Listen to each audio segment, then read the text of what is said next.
Guys, we know a lot of people have questions about Systema and particularly Systema Homo Ludens under Alex Kostic and the system he's put together. So I thought we'd take a few minutes just to discuss some of the attributes of Systema Homo Ludens and what makes it a special martial art. Mm-hmm. So you said you can break your training down into major topics or major aspects. Alex, you want to talk a little bit about that? Yes.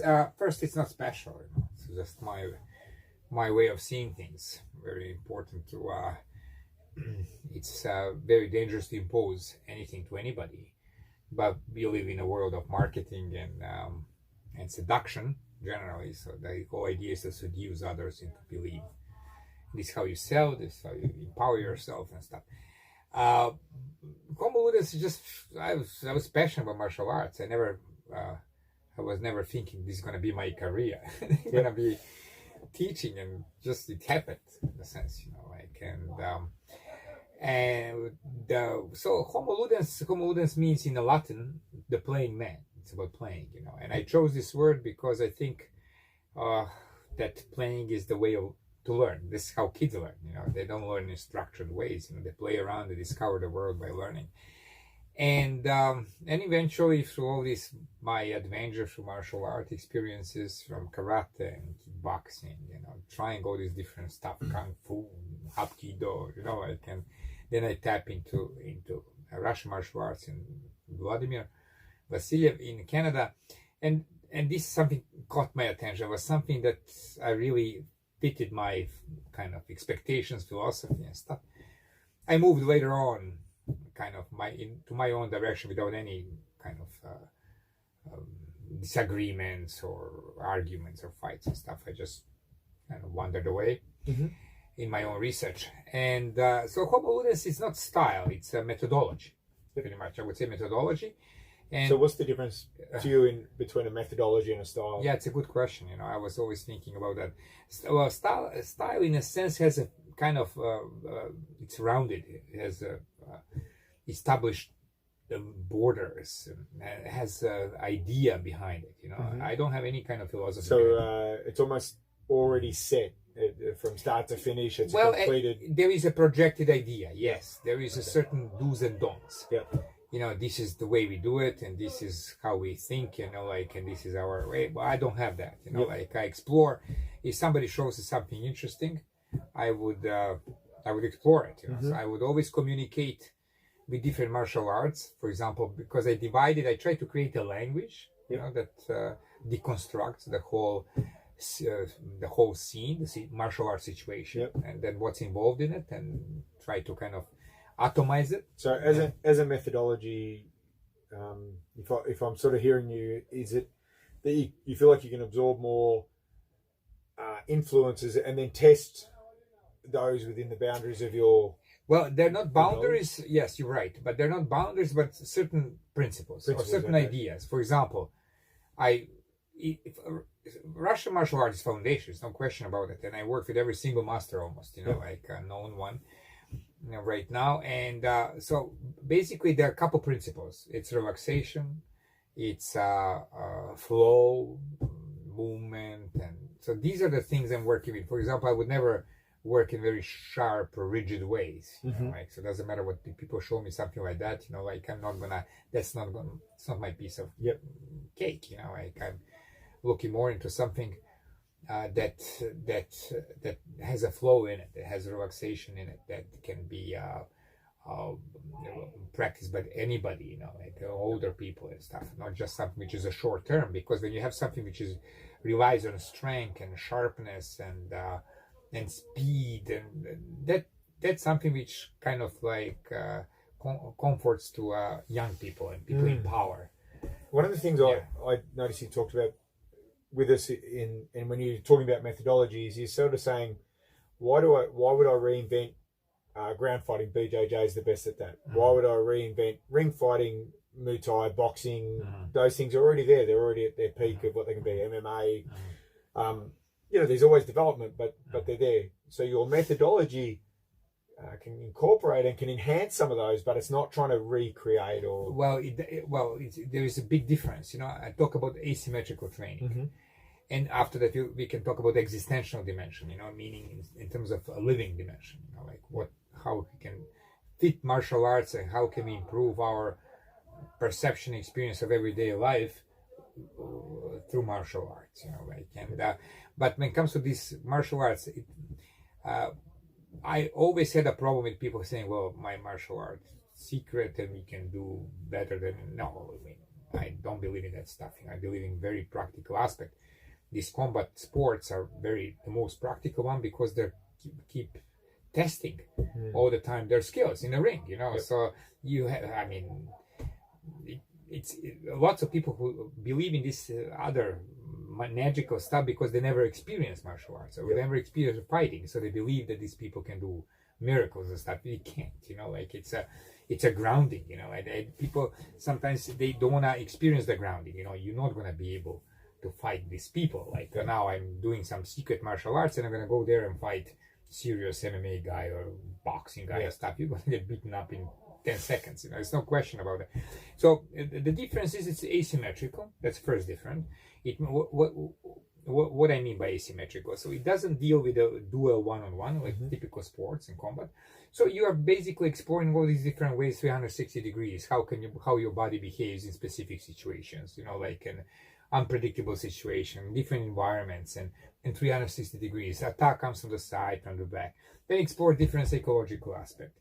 Then it is also has, as I mentioned earlier, existential dimension. What I mean by that, the question arises: if you do martial arts, if you're passionate about, unless you're a professional athlete that you're going for title and to make money, that's a different story. Then your goal is different. But if your martial art is a passion, the question is why? What are you investing in? If I'm training all my life, hard to be a tough fighter or whatever, and I'm aging, which is normal that your abilities are decay. That's just a normal process. If you believe that you're going to be 70 years old and move crazy, be strong, doesn't matter what kind of martial art, your body is going to collapse. So you're investing in something that will collapse in the end, unless that investment is to be a champion, make $1 million, I don't know, whatever. And there are only a few people are able to do that. That's a different story. It's a different goal altogether. But if you're passionate about this and if you have that art thing in your martial addition art, then it's a waste of time. So you're training, your peak is in your mid-20s, maybe early 30s, and after start to decay. So what are you investing in? That's a question. Now the second question comes in, well, what I'm getting if I'm not getting just, power martial arts skills. And now we come to very sensitive subject. As I said earlier, I don't have really round borders and I'm questioning things myself. I don't have answers, And if anybody listens to this video later on, this clip, if people have answers and you come to them and they have answers for everything, run away. Nobody has answers in anything. More you dig deep in any kind of how did you say, not theme, but a topic in a life, just general, not just martial arts, and they have all answers, run away. More if you're a scientist, you're gonna come to the epistemological problem of, and in terms of how we know reality, or you're gonna run into, and you're gonna be more and more kind of confused and more, and it's gonna create more and more questions. So when people come with answers that you come to me, give me your money and I'll make you whatever I'm going to make you, a spiritual person or super strong person, it just doesn't work that way. So now the question is, well, if it's not that, if you don't have answers, what do you mean by existential, let's say existential plane, if you can call it like that? Well, we are embodied beings, so we live, we cannot, as humans, we live in our bodies. We don't live outside of our bodies and stuff. And we meet the world in everyday experience. And this meeting the world, it is very specific. Well, I'm personally a religious person. I'm a Christian, Orthodox Christian, but I'm not talking about that now. That's my intimate stuff. If somebody asks me, I'll talk, but I'm not going to impose that on people. I'll talk more about this existential plane. So as embodied beings, you're meeting the world, you're meeting other people. In this meeting, we know it can be, it can be friendly meeting, it can turn into really dangerous experience, of conflict, or it can be distant, and so many ways we can meet others in our life.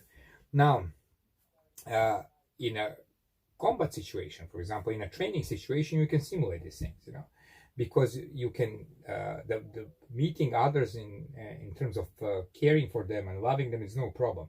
The problem is when the conflict arises. Yep. So how we behave there, and then only martial arts have that possibility to play on that plane. Second thing is the metaphors we use in everyday experience are body metaphors. For example, you've seen in my training, when you or in every language, probably in English, we are speaking English now, but my own Serbian language, or I know that I always speak with people in their own language, so you can hear I'm choking from like responsibility. I'm squeezed in a corner. I'm pressed. I received a heavy blow in my life. I'm what others maybe crushed. I'm crashed. Down, that's right. I collapsed and stuff. So these are body metaphors because human experience, we cannot have other experience outside of our body. Our experience is always bodily experience. So that's why we use these metaphors. So we can take this from everyday experience and simulate this in martial arts situation, and then we can see how we behave in this situation. So we can, like if you squeeze somebody hard, let's say bear hug, is it bear hug? Yeah, bear hug grip. Then you can ask, people how you feel.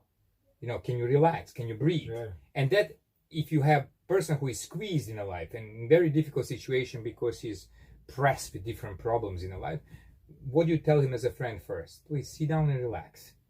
Let's talk. Try to breathe. Okay, we'll find a solution. And then you can see that that you can follow with the same type of narration in martial arts situation, training situation. So it can be therapeutical if you know how to use. And we come to the second or third thing we are talking about tonight. It's about narration, the importance of narration.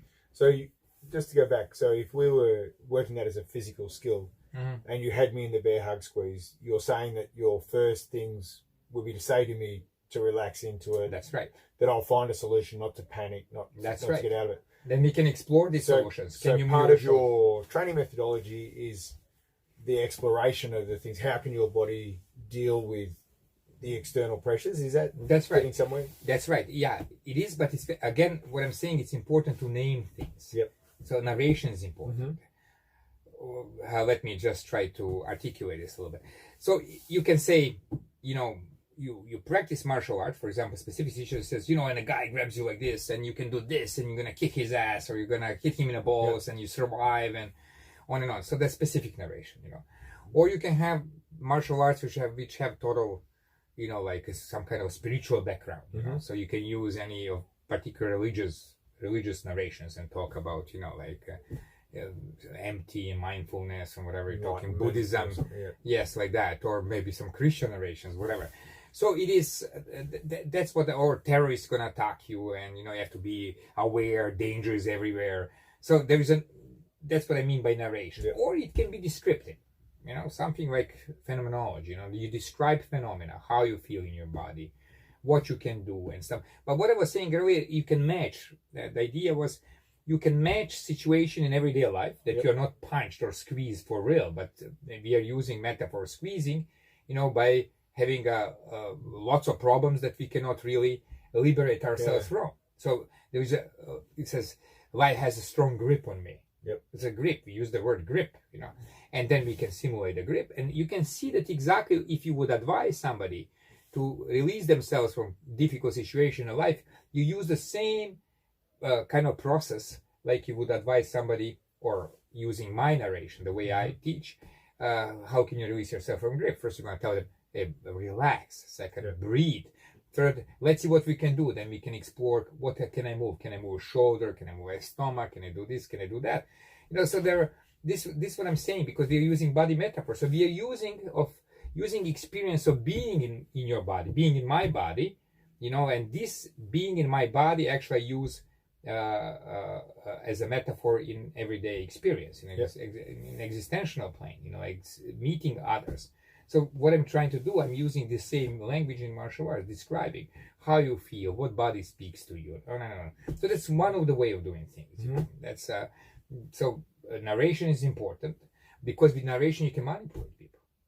you can, for example, you can know what to do, like let's say to break a structure a certain way, but you can replace, instead of tell them what to do exactly what's happening there, and they can do it right away, you can tell them it's a result of, I don't know, you cannot do it now, you do it 5 years, but you have to meditate, or you have to breathe, or you have to do this, or you have to do that.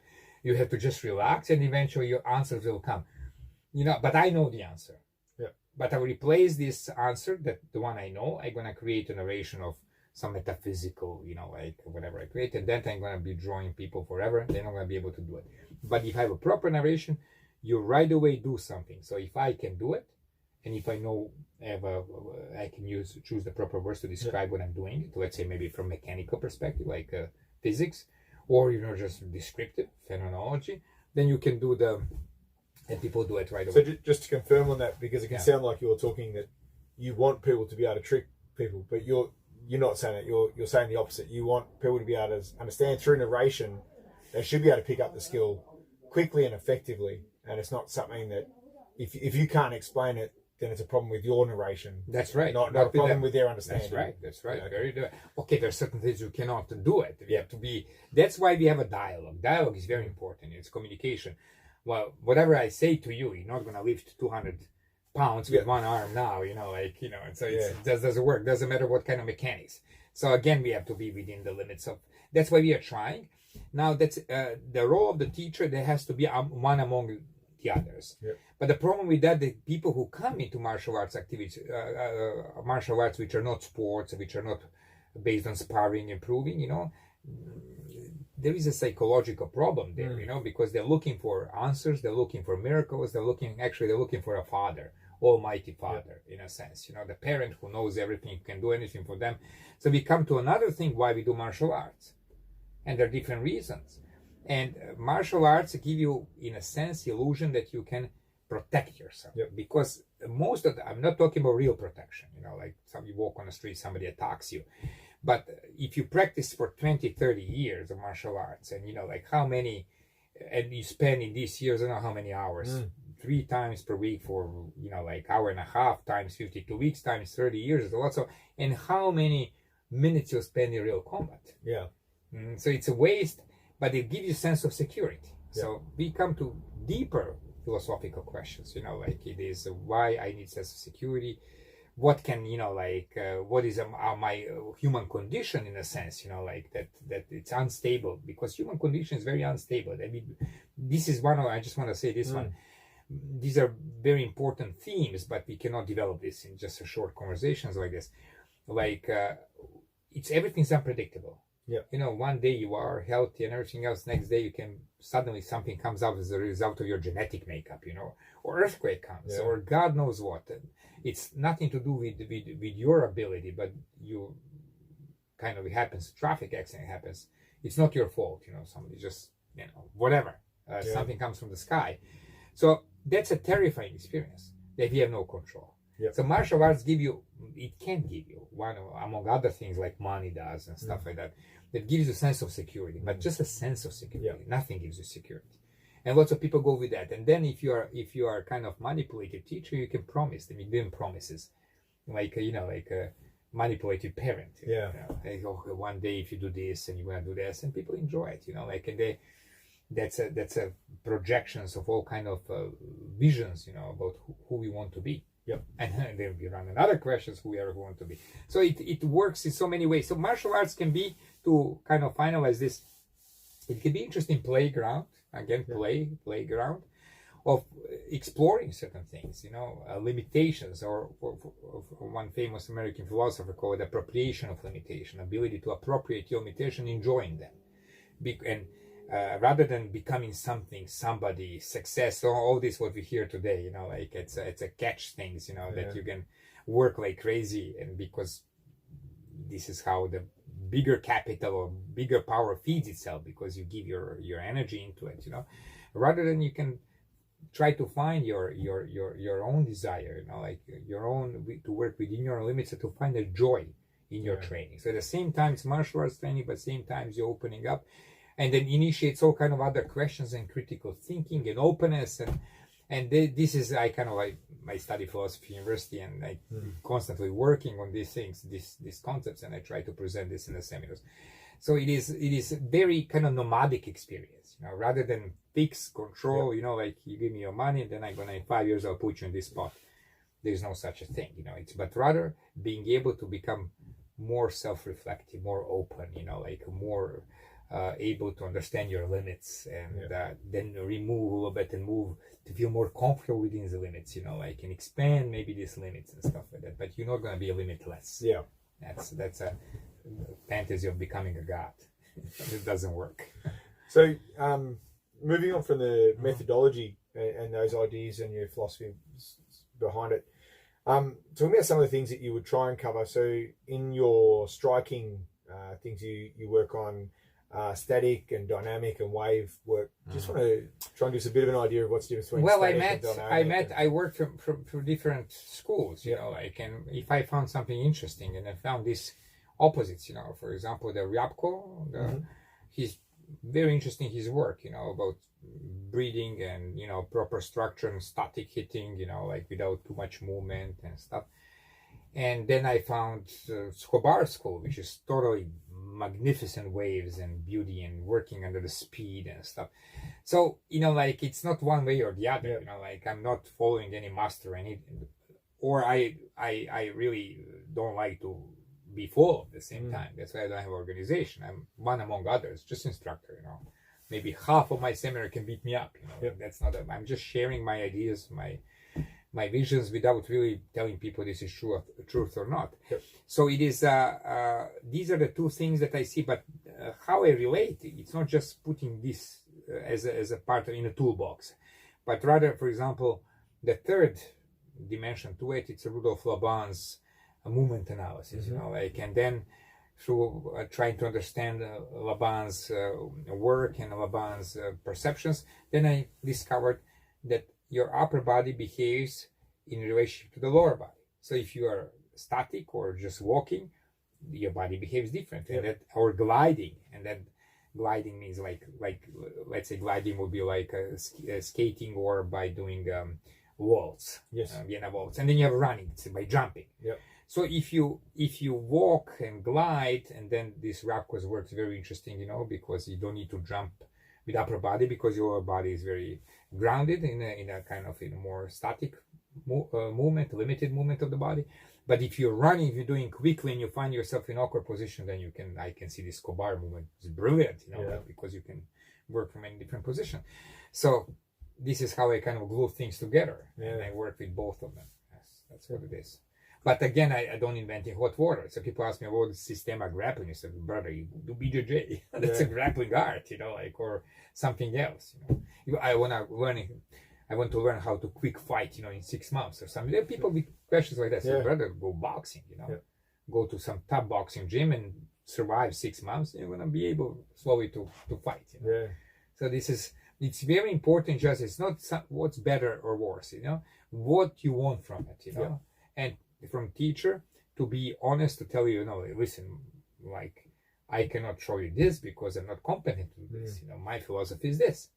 My son is a wrestler, for example, which is very aggressive, hard Greco-Roman wrestling and stuff like that. So that specific framework that is tremendous, So if you want to come with a clinch or somebody, you think you're going to try to put wrestling in some smooth move, mysterious move, you're going to fly like there's no tomorrow, But people never tried it. The best way, instead of discussing things over internet and fight, go to the wrestling gym, says, okay, you know what, let me just do something to you, and then you're gonna be very bad. Then that's gonna be disenchantment, and that's a problem, because we want fantasies, you read books, you searching, you're talking about that, and you fantasize about the trip to the mystery master in the mountains or in monasteries, and that gives you that delay. And gives you this great feeling, but then you're inauthentic totally. I say, Alex, with the striking, you were mentioning the static and dynamic and the wave, and that they all have their places, and it's a part of the Homo Ludens. So with the lower body, you briefly touched on that, and some of the things you work on are the trips, the kicks, defenses against trips and kicks, and you use a lot of the wave and figure eight actions in that. Which might be quite unusual for other people who haven't done Systema or something before. So your kicking and think some of it is very much general martial arts style, but the defenses in particular aren't. Do you want to just touch on a little bit on that? Well, I studied it from Russian schools. Yep. And I found it very interesting because it's, at least in martial arts you can try different things, see what fits you. But we have to be very careful to see what is general skills that you develop on your body and what is a specific skill for a specific combat sport. And when you test one-on-one, when you're aware, but many things maybe don't work. So instead of choosing what they call a high percentage techniques, what work, you actually, in this type of work, that's why it's art, you try to generate general skills, movement, and then it's not one way or the other, but all inclusive. And then that's by again narration. So you can call it differently. You can say, for example, that your reaction is prior to contact, your reaction is during the contact, and your reaction is already that you are already losing the balance, and what you do next. So again, the language is very important to deconstruct specific situations. So everything goes. Like if say, I don't know, judo is not, everything is good, especially the combat sports, like they're proven, BJJ, judo, boxing, like kickboxing and MMA, especially putting everything together, But that's for a combat, for competition, and also... And you call this symmetrical. Sort of, symmetrical. And when you talk asymmetrical, what's the difference? I mentioned it earlier, but symmetrical means, like one-on-one, it's a duel. And the word duel means two people having a duel. So it's totally different than you preparing yourself, but I'm not saying that you exclude a duel. So duel training should be there, the basic boxing, sparring, or, grappling. I think every martial art should be able to do that, at least on a basic level. Duel, but when you're focused on specific person, one-on-one, and it's more focused on the central nervous system, and you're observing, you are measuring, you are creating a strategy there and stuff. And asymmetrical, that's symmetrical, so it's symmetrical. Asymmetrical means you're preparing your body for anything, can happen without any specific situation that you are. But anything can happen. You can fall in a shopping mall, and something happens, and you're on the ground or whatever. You find yourself in a bar, like there are chairs, obstacles and stuff. I don't know, like any kind of situation. Find yourself in a car. And then there is totally different order of things. We say symmetrical means that it's not symmetric. I'm not standing in front of you, but maybe you're kind of like on my side, standing, or behind. I see you last second. So what can I do from that position? So you basically have to move. You have to create a general body skill. What I mean by general body ability to move, it means that you explore, like we move via joints. So you explore this joint mobility, so you can learn how to move your joints in all these different ways, connecting to each other into kinetic chains, put this into different practices. So you're basically playing around and creating abilities to move from one position to another, and that to create a flow.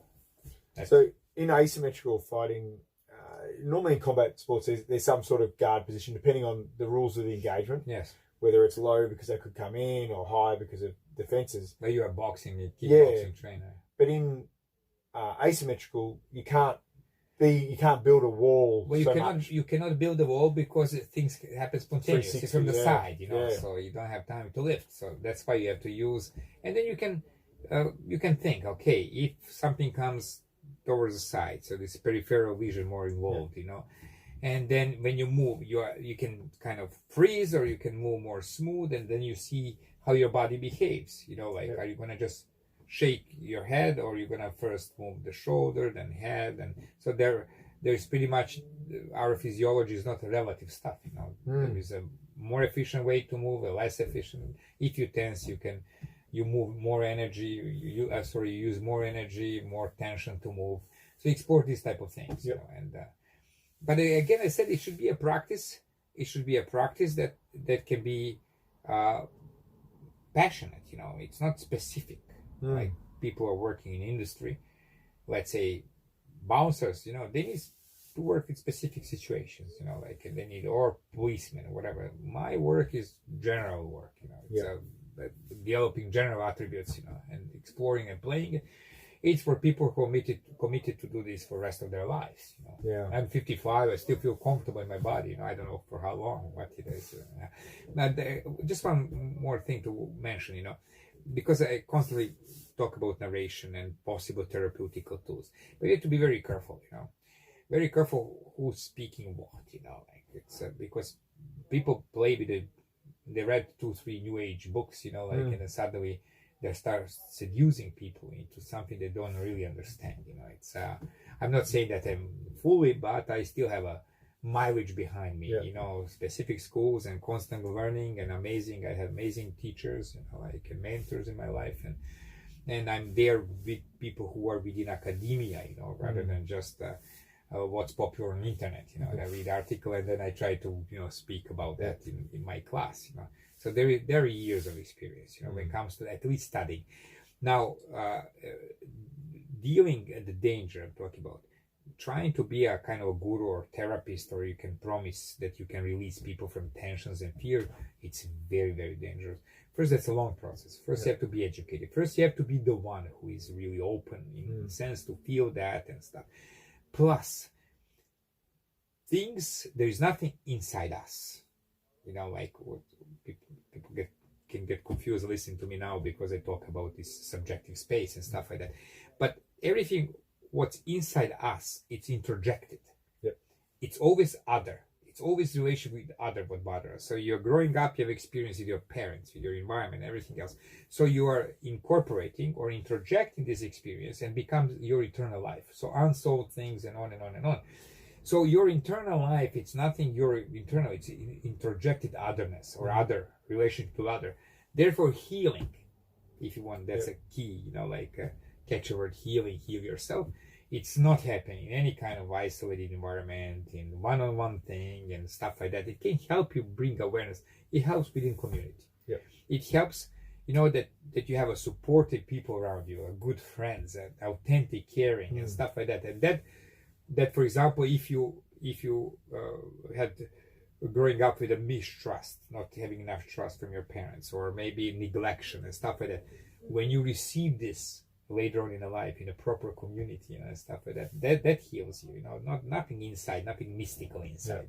That's what bothers you inside. It's relationship, anger or fear and stuff. It's result of relating to other people in pathological ways.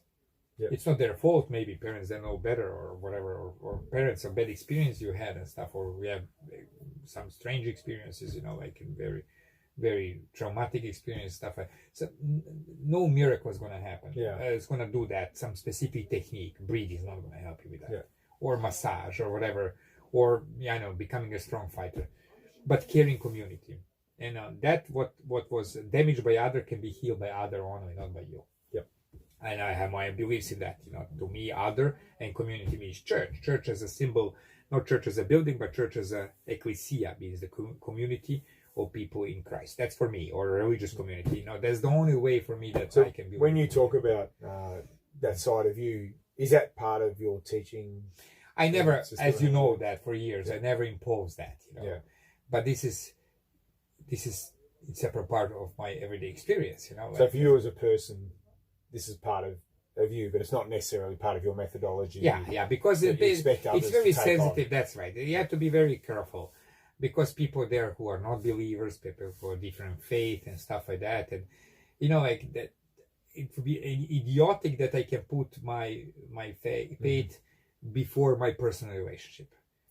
Because people open up, and they're amazing people, brilliant people who are of different faith or atheist or whatever, and that goes first, actually, but not the ideology, because we have to be very dangerous with religion, because religion is also very dangerous.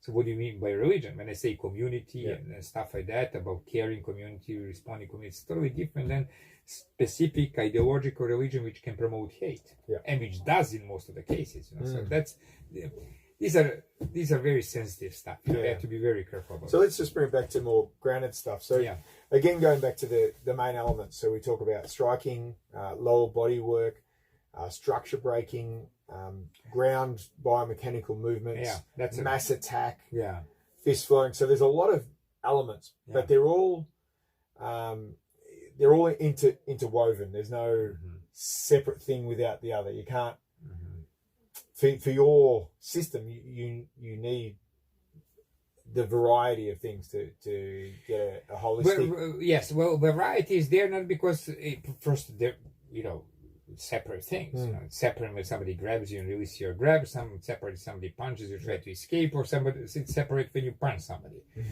But what I do, I isolate. I don't isolate these as separate things, but for research things. So researching, you observe it. Like so, if you take, let's say, like structure break, so explore. First you ask escape from grips.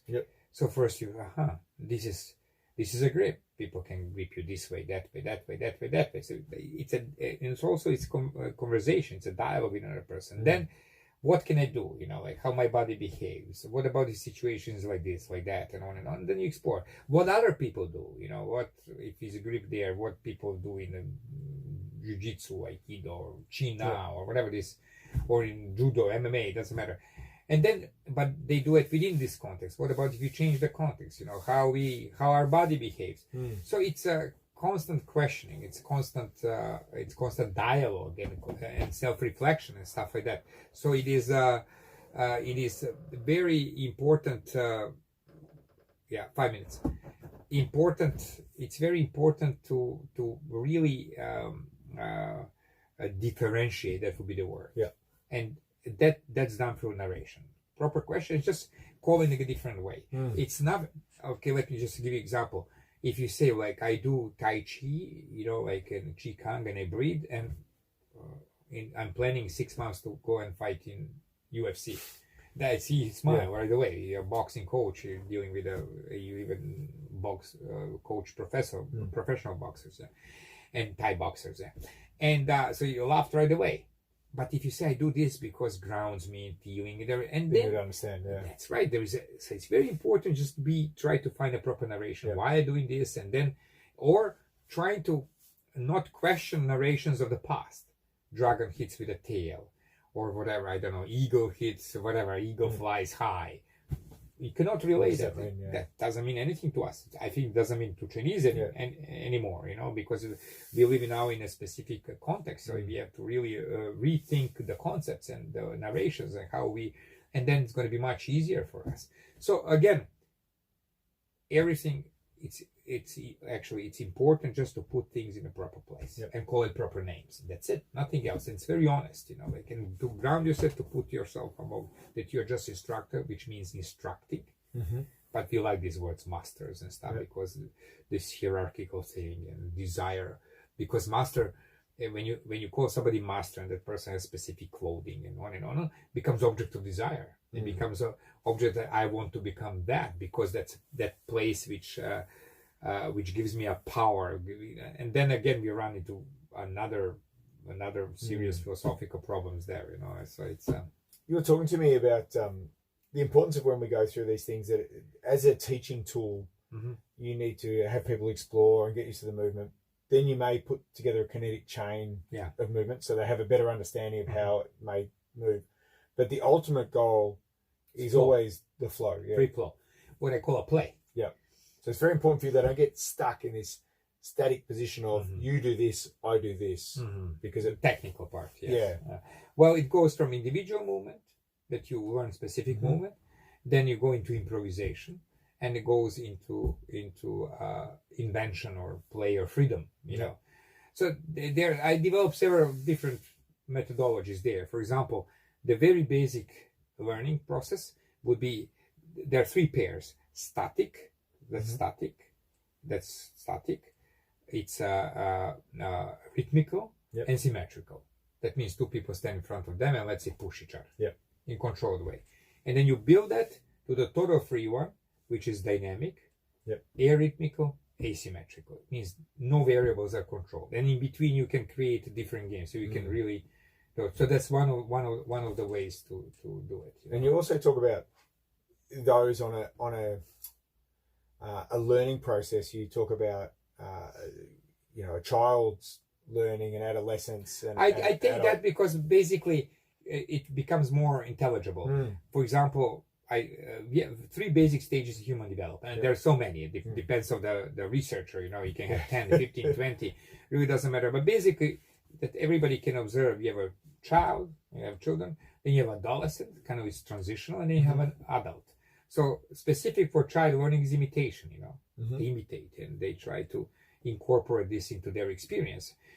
The adolescent is the one who is slowly trying to break from family structure and become independent one day, to become individual, and to individuate themselves. And for them, it's specific improvisation. They try this identity alternative. They resist a little bit their parents, and they're kind of trying to step into. And how do you see that relating martial arts? Well, training? This is a practice. First you teach people to imitate what you show. Yep. Then you give these ideas, and they try to improvise. They put this into there. And then the third, adult, if you ever achieve that state of being adult, being individuated, it's invention. So you don't imitate anymore. You don't improvise. You start to create. You create yourself. You create your martial arts. You create.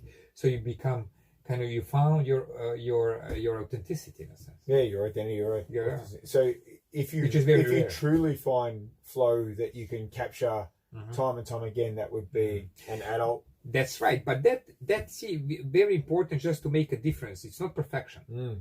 It's not being stronger than others, but it's rather internal state of being comfortable with yourself. Yeah, that's right. Even if you make mistake 10 times, so the person, in my own opinion, that's what's important. That's what you keep for the old age, and this is how you liberate, in a sense, because you can be much better martial artist in terms of performance, instant terrible, because you're afraid to risk. You always calculate. You always try to make it perfect, and you live in a state of discomfort. It doesn't matter your performance is good because you train and you present. The other person can use martial, and then eventually you're gonna collapse with age. The other one, it's the one who is able to take a risk, to take challenges and stuff. And then along the way, being able to lose, to be defeated, go through that, and fail many times than succeed.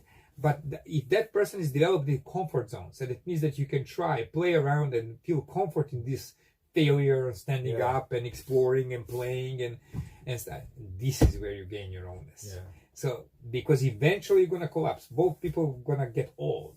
But this one, you're going to gain confidence and freedom of expressing, facing in existential plane otherness, and being able to be comfortable with that, whatever otherness or other person or situation brings. The other one's going to be always paranoid, calculative, and eventually it's going to be very stuck in their rigidity, can collapse with age. Definitely will collapse with age. Alex, thanks for sharing your thoughts behind Systema Homo Ludens. Well, I just mumble as usual, so if it makes sense to you or not, but I'm always, try to speak what I feel, what I think at the time. Is this right or wrong? I have no idea. That's important, actually, just before we finish off, Alex. This is how you feel now, today. What are we, February 2020. So if we were to readdress this in 6 months, there may be alterations to your thought. In 3 days. 3 days. Maybe I read something, I see something, and then suddenly, wow, this, and I go that direction. That's important for people to recognize is because you hear someone say something once, doesn't mean that that's the end of their journey. Well, we are not given to know. That's why we are wanderers. Like human language does not touch reality. And stuff.